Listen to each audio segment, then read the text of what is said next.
રાહુલ ગાંધીની અટકાયતના વિરોધમાં અમદાવાદમાં કોંગ્રેસે વિરોધ પ્રદર્શન કર્યું। અમદાવાદમાં કોંગ્રેસ કાર્યાલય બહાર પ્રદેશ પ્રમુખની આગેવાની હેઠળ કાર્યકરો અને નેતાઓ દ્વારા વિરોધ પ્રદર્શિત કરીને ભારે દેખાવો કરવામાં આવ્યા।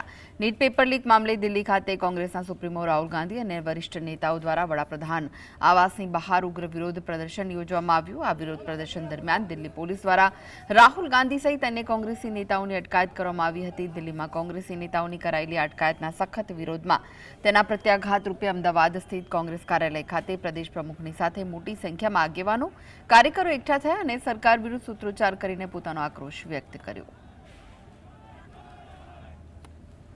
કાલે રાહુલજીએ કોંગ્રેસ પાર્ટીએ ખડગે સાહેબે પાર્લામેન્ટમાં પણ માંગ કરી કે બંને ગૃહમાં ચર્ચા થવી જોઈએ, એને પણ સરકારે ના માની।